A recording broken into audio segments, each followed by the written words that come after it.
தூத்துக்குடி முத்தெடுத்து கொத்து வச்ச பல்வரிசை பார்த்தா ஒரு சுதி ஏறுது.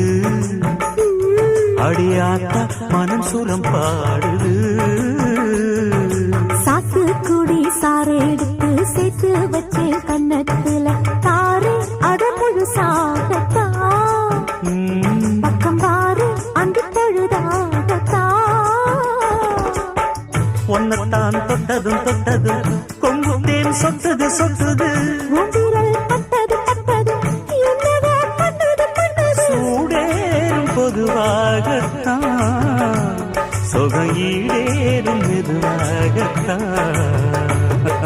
கண்ணுல பால